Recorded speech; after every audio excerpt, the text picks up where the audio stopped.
Ya Ali Madad.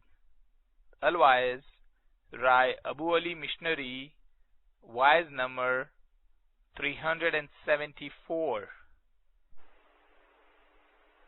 26th of November 1996. Rise at Goregaon near Bombay.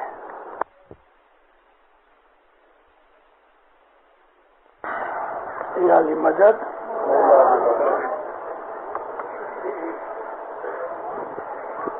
Goregaon. MashaAllah.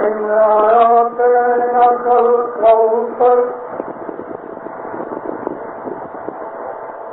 فَصَلِّ لِرَبِّكَ وَانْحَرْ إِنَّ شَانِئَكَ هُوَ الْأَبْتَرُ. صدق الله العلي العظيم. مولانا حضرت امام کے سلوات پڑھو گے.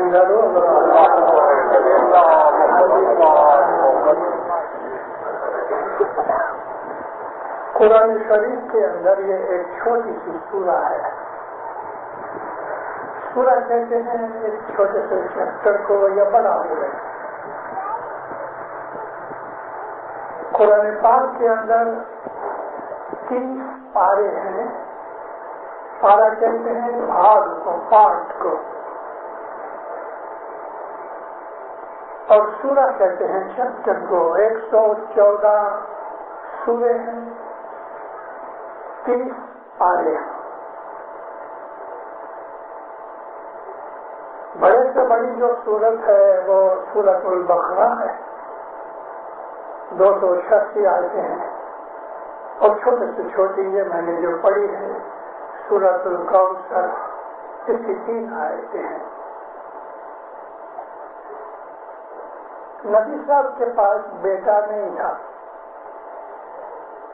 بیٹا ہوا لیکن گزر گیا. ایک فرزند تھے، ان کا نام تھا قاسم. اس پر سے آپ کو لوگ ابو القاسم کہتے تھے، قاسم کے بعد. ایک اور بھی فرزند تھا آپ کا، اس کا نام تھا ابراہیم. رسول اللہ کی اور بھی بیٹیاں تھیں، لیکن سب بچے چھوٹی عمر میں گزر گئے. صرف حضرت بی بی فاطمہ الزہرا ایک اکیلی رہ گئی. تو لوگ عربستان کے پرانی روٹی کے لوگ اور نبی کو واجیہ کہتے تھے، ابتر کہتے تھے، یعنی جس کا بیٹا نہ ہوئے، اولاد نہیں چلے. بیٹا ہوئے تو پوتا ہوئے، اولاد چلے تو بیٹا نہیں تھا تو اس کو کہتے تھے ابتر ہے، یعنی کہ یہ برباد ہوا ہے، اس کی اولاد ختم ہو گئی، اس کی نسل ختم ہو گئی. انسان ہے دنیا کے اندر، انسان کے اندر بہت سی کمزوریاں ہیں. ان کمزوریوں میں ایک کمزوری اولاد کی ہے. جب انسان کے پاس اولاد نہیں ہوتی تو خدا کو کہتے ہیں کہ اے خدایا کیا میں اولاد بغیر مر جاؤں گا. حضرت ابراہیم علیہ السلام تھے، عمر بڑی ہو گئی، 99 سال کے ہو گئے، 100 میں 1 کم. بی بی سارا تھی ان کی 75 برس کی. ابراہیم علیہ السلام ایک دن خدا کو کہتے ہیں اے خدایا کیا میں اولاد کے بغیر مر جاؤں گا؟ اللہ نے کہا نہیں ابراہیم، تجھے اولاد کی خواہش ہے، میں اولاد دوں گا۔ اب خوش ہو گئے، گھر جا کے بیوی سارہ کو کہا کہ آج خدا نے مجھے ایک خوش خبر دی ہے کہ خدا ہمیں ایک فرزند دے گا۔ کہ یہ شرم نہیں آتی؟ ابھی 75 برس کے اندر مجھے کون سا بچہ ہوگا؟ اللہ نے فرمایا کیا بولتے ہو؟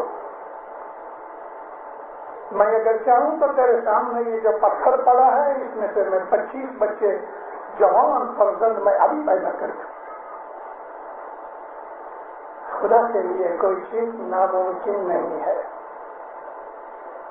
اللہ تعالیٰ جو ہے وہ قادر مطلق ہے۔ قادر مطلق کہتے ہیں ہر چیز کر سکتا ہے،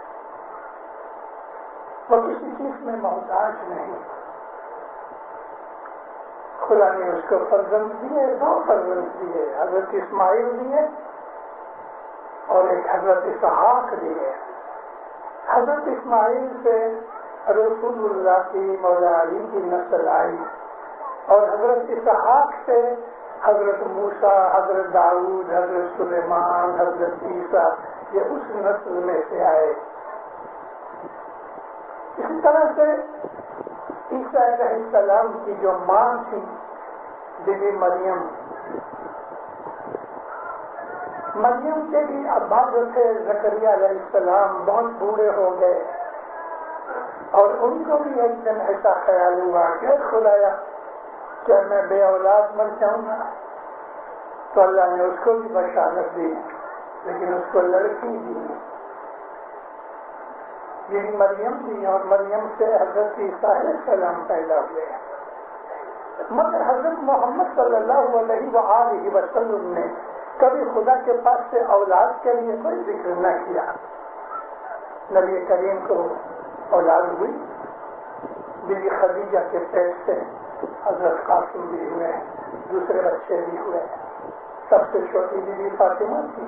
مگر جب آپ کے دونوں بیٹے گزر گئے تو لوگ آپ کو تانا مارتے تھے کہ تو اکثر ہے، مطلب یہ کہ تیرے پیچھے تیری نسل بڑھ، تو ذرا اداس ہو گئے۔ فوراً یہ سورہ نازل ہوئی، ہم نے تم کو کوثر دیا ہے۔ اللہ کہتا ہے اے محمد، ہم نے تم کو کوثر کی بخشش دی ہے۔ ابھی کوثر کیا ہے؟ حضرت علی کا لقب ہے کوثر، ساقی کوثر۔ جنت میں ایک حوض ہے، پانی کا حوض ہے، اس کا پانی کہاں سے آتا ہے کسی کو پتا نہیں، اور وہ حوض گول ہے۔ اس کا جو مینیجر ہے، مالک ہے، وہ مولا علی ہے، اس لیے مولا علی کو ساقی کوثر کہتے ہیں۔ آج اتنا وقت نہیں کہ میں کوثر کی تشریح کروں کہ کوثر کا مطلب کیا۔ تو حضرت علی جو ہے وہ نبی کے داماد ہیں، نبی کی بیٹی اس کے گھر ہے، اور اس سے جو نسل چلی تو قیامت تک چلنے والی ہے۔ اسی طرح یہ اشارہ ہے کہ کوثر کا پانی کہاں سے آتا ہے پتہ نہیں، اور اس کا پانی کبھی ختم نہیں ہوگا۔ یہ اشارہ ہے ایمان کی ونشاولی کی طرف، یہ اشارہ ہے کہ یہ امامت قیامت تک چلے گی، اور یہ وعدہ حضرت ابراہیم کے ساتھ اللہ نے کیا، اِنَّا أَعْطَيْنَاكَ الْكَوْثَرَ۔ تو دلگیر کیا ہوتا ہے؟ ہم نے تو تمہیں کوثر بخشا ہے۔ فَصَلِّ لِرَبِّكَ وَانْحَرْ، خدا تعالیٰ کی تعریف کرو، دعا مانگو، عبادت کرو، اپنے رب کو یاد کرو اور قربانی کرو۔ نحر سے قربانی بکرے گائے اونٹ کی قربانی کو کہتے ہیں، لیکن سوال پیدا ہوتا ہے کہ بات چیت بن رہی ہے رسول اکرم کی نسل کے لیے، آپ کی اولاد کے لیے، اور اللہ کہتا ہے کہ میں نے تمہیں قوسر دیا ہے، مطلب کہ تیری اولاد کبھی بند نہیں ہوگی، تو پھر یہاں اونٹ بکرے کی قربانی کا ذکر کیا ہے؟ یہ اونٹ بکرے کی قربانی نہیں ہے۔ عربی زبان کا جو لفظ نحر ہے، البتہ ظاہر کے اندر ایسا ہی ہے کہ ہم کسی جانور کی قربانی کریں جو عموماً حج کی عید کے موقع پہ ہوتا ہے، مگر یہاں کچھ اور مطلب ہونا چاہیے، کیونکہ یہ ایک ایسی امپورٹنٹ بات اللہ تعالیٰ فرما رہا ہے، اور وہ رسول اکرم کی نجی خود کی پرسنل چیز ہے، مگر یہاں نحر کا مطلب کیا ہے کہ تو دکھ اٹھا۔ یہاں نحر کا مطلب ہے قربانی کرنا، مگر کس کی؟ اپنے سکھ کی۔ خدا کو یاد کر، اس کی عبادت کر اور اس کے لیے قربانی کر۔ اور سچ مچ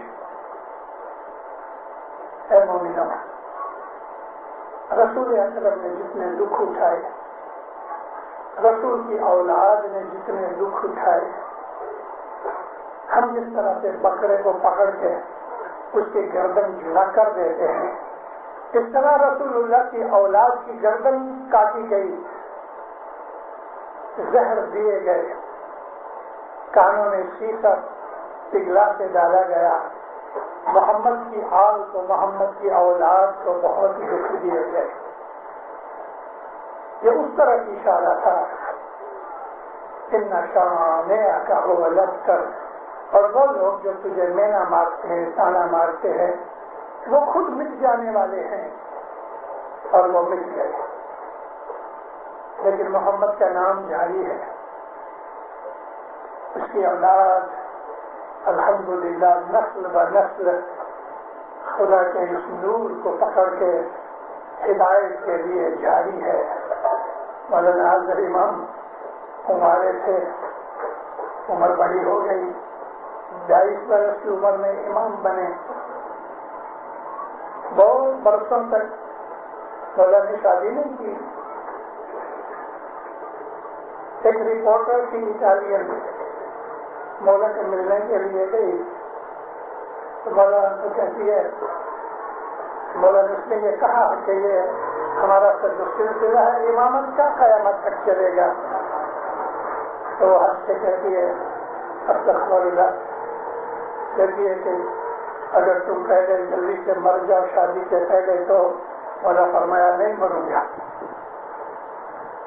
پھر کہتی ہے کہ آپ کو کبھی اولاد نہ ہوئی تو اس کا فرمایا ضرور ہوگی۔ کیسا دعویٰ ہے، اور ہر زمانے کے اندر ہمارے حضرت امام کی نسل قیامت تک چلے گی، خدا نے یہ وعدہ قرآن میں بھی کیا ہے۔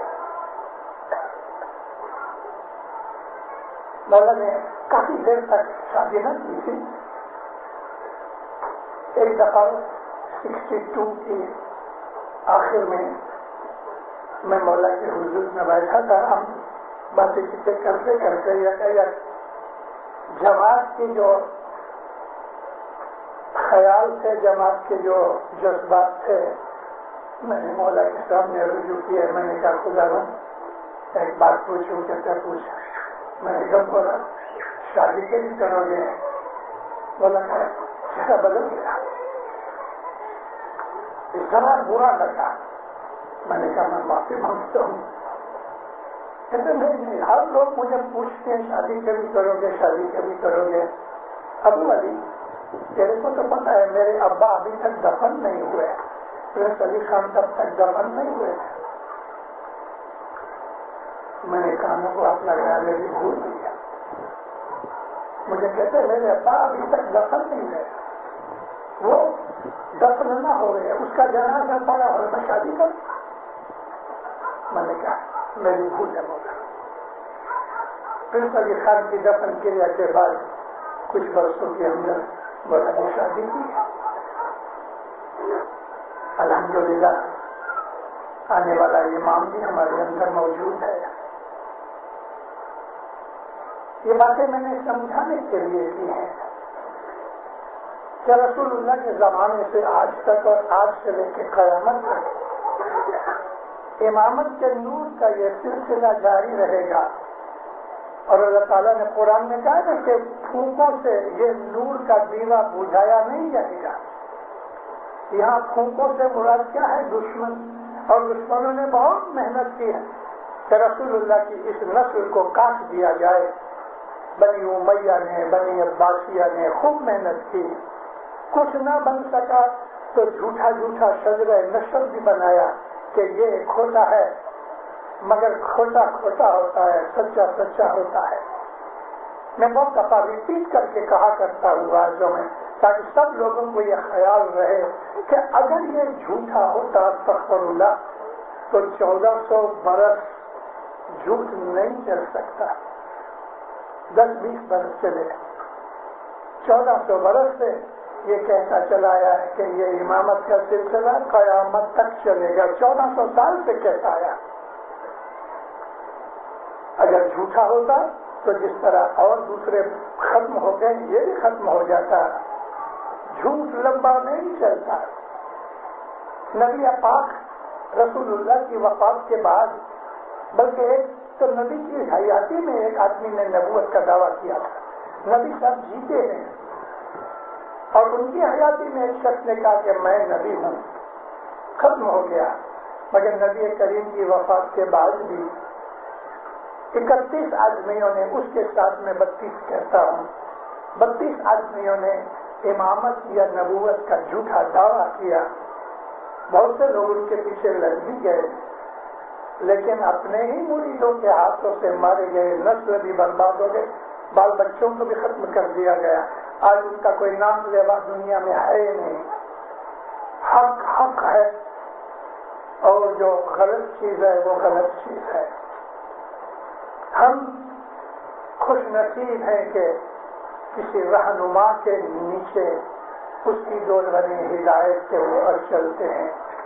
ہم خوش نصیب ہیں. اس وقت ساری دنیا میں نظر پھرا،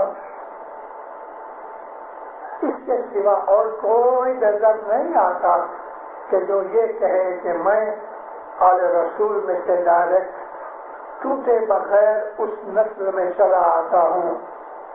انبروکن لائنیج. یہ دعویٰ اس امام نے بہت دفعہ کیا ہے. ہمارے پاس جو ہے وہ حق اور سچ ہے، اور اس کے اوپر ہمیں فخر کرنا چاہیے اور اس کی ہدایت کے اوپر عمل کرنا چاہیے. ہمارے سکھ کا ایک یہ رستہ ہے، سکھی ہونے کا یہ ایک رستہ ہے کہ ہم اپنے امام کا حکم مانیں اور اس کے حکم کے اوپر اپنی زندگی بنائیں. اور جس نے بھی اس کا حکم مانا ہے وہ ہمیشہ آباد ہوا. آپ میں سے کئی ایسے لوگ ہیں جنہوں نے بہت سے بزرگوں کی باتیں بھی سنی ہیں. میں اپنی باتوں کے اندر میں یہ بھی کہا کرتا ہوں کہ مجھے یہ بتاؤ کہ حضرت امام کا حکم مان کے کوئی دکھی ہوا ہوئے. ایک بتاؤ تو، حضرت امام کا حکم مان کر کوئی دکھی ہوا؟ لاؤ میرے پاس، مجھے بتاؤ. اس کے حکم کے اندر سکھ چھپا ہوا ہے، ظاہر بھی باطن بھی. اور جب ہم اس کا حکم نہیں مانتے اس کو بھی دلگیری ہوتی ہے کہ میرے بچے میری بیعت کی ہے، مجھے پرومس کیا ہے، مجھے امام کے طور پہ قبول کیا ہے، پھر بھی میرے بات نہیں مانتے. ایک ایسے باپ کی طرح کہ جو باپ اپنے بچوں کو بہت پیار کرتا ہے، سخت محنت کر کے ان کے لیے روزی کماتا ہے، کھلاتا پلاتا ہے، کپڑے دیتا ہے، ہر چیز ان کی پوری کرتا ہے، اور پھر جب وہ اپنے باپ کا حکم نہیں مانتے تو باپ کو اس بات کا رنج ہوتا ہے. یہ تو بہت بڑا باپ ہے. جب ہم حضرت امام کے سامنے جاتے ہیں ہم کہتے ہیں تو ہمارا امام ہے، مگر جب وہ حکم کرتا ہے تو ہم نہیں مانتے تو اس کو دکھ ہوتا ہے. اس کو ایسا ہوتا ہے کہ یہ کیسے لوگ ہیں، پرومس دے کے پھر جاتے ہیں. یہ چیز بری چیز ہے. ہم کو روحانی طور پہ یہ چیز ہمیں نقصان دیتی ہے. جب ہم امام کی نافرمانی کرتے ہیں تو نافرمانی سے جو گناہ چڑھتا ہے وہ ہماری نیکیاں خراب کر دیتا ہے, ہماری نیکیاں برباد ہو جاتی ہیں. اور جب ہم اس کی فرمان برداری مانتے ہیں, کرتے ہیں, تو پھر ہماری جو نیکیاں ہیں وہ اور بھی بڑھ جاتی ہیں, ہمیں برکتیں ملتی ہیں, خوشیاں ملتی ہیں. مولانا حضرت امام کا ہمارے اوپر بہت بڑا احسان ہے. مولانا حضرت امام نے ہمارے اوپر بڑے مہربانیاں کی ہیں, اس لیے کہ آج ہم دیکھو, ہماری شکلیں دیکھو, ہمارے کپڑے دیکھو, ہمارے گھر دیکھو, ہمارا کھانا پینا دیکھو. میں گھڑی گھڑی کہا کرتا ہوں جماعتوں کے اندر کیا ساری دنیا کے اندر ہندو, سکھ, کرسچن, مسلمان بھائی سب کسی نہ کسی طریقے سے ان میں ایسے لوگ بھی ہیں کہ جو رستے پہ کھڑے ہو کے بھیک مانگتے ہیں. مسلمان بھی ہیں, سید بھی ہیں, سکھ بھی ہے, ہندو بھی ہیں, براہمن بھی ہیں, کرسچن بھی ہے, یہودی بھی ہیں, یورپ میں بھی ہیں, امریکہ میں بھی ہیں کہ جو رستے میں کھڑے ہو کے بھیک مانگتے ہیں. برف پڑ رہی ہے, ٹھٹر رہے ہیں بیچارے, کانپ رہے ہیں, نہ سونے کی کوئی جگہ ہے, نہ کھانے کے لیے کوئی گرم سوپ دینے والا ہے, رو رہے ہیں اور کھڑے ہیں. امریکہ, یورپ کے اندر بھی ایسے بھیک مانگنے والے رستے میں کھڑے ہیں. کوئی دیا کر کے کبھی کبھی ان کو لے جاتا ہے, جو کہ ان کی بھی بھول ہے. وہاں کی گورنمنٹوں نے غریبوں کے لیے ایسی جگہ بنائی ہوئی ہے, مگر یہ بھاگ جاتے ہیں. کہنا میں یہ چاہتا ہوں کہ ساری دنیا کے اندر الحمدللہ میں 122 ملک دیکھے میں نے, لیکن کہیں بھی رستے کے اوپر ایک اسماعیلی بھیک مانگتا ہوا نہیں ہے, کہیں نہیں. ساری دنیا کی قوموں کے لوگ کہیں نہ کہیں ہیں, مگر دنیا میں ایک بھی اسماعیلی نہیں کہ جو رستے میں کھڑا ہو کے بھیک مانگتا ہوئے. کیا آپ کو اس بات کی خوشی نہیں کہ یہ ہمارے امام کا یہ کرم اور اس کی دعائیں ہیں, کیسے بھی ہیں, ہم اس کو سمیٹ لیتے ہیں, لیکن ہم کسی کو رستے پہ کھڑا ہو کے بھیک مانگتا ہوا نہیں دیکھ سکتے. یہ امام زمان کا رحم ہے, یہ ہمارے اوپر اس کا کرم ہے. اور آج ساری دنیا ہمارے امام کو جانتی ہے کہ ہم کون ہیں. کینیڈا کے اندر جب ہماری وفات شروع ہوئی 25 برس ہوئے, اور ہماری کوئی ادھر بہت بڑی آبادی نہیں ہوئی, 54-55 ہزار ہیں, لیکن ہمارا نام ہوتا ہے کہ جیسے کوئی ملین, ہاف ملین جتنے ہوں گے. گورنمنٹ میں, گورنمنٹوں کے ادارے میں, ساری جگہ ہر قوم کے اندر ہمارا مان ہے, ہماری عزت ہے.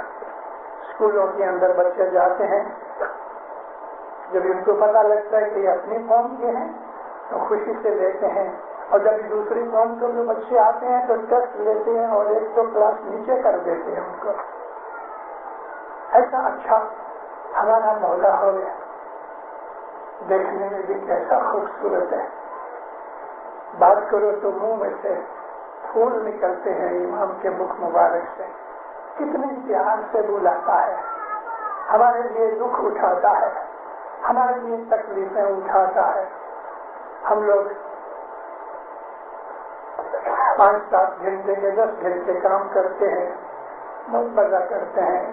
حضرت امام کے پاس کیا نہیں ہے, پیسہ ہے, نوکر چاکر ہے, سب کچھ ہے, لیکن 21 کلاک روز 21 آورز روز کام کرتا ہے مولا. 3 گھنٹے مشکل سے سوتا ہے, 21 گھنٹے کام کرتا ہے. کس کے لیے؟ ہمارے لیے. ساری دنیا کے اندر اس کے 25-30 دیشوں کے اندر اس کے بچے بیٹھے ہیں. کہیں بھی کچھ تکلیف ہوتی ہے تو اس کو تکلیف ہوتی ہے. ان ساری دنیا میں سمجھتے ہوئے اسماعیلیوں کا حال صبح سے شام تک ڈفرنٹ طریقے سے مولا کو ملتا رہتا ہے.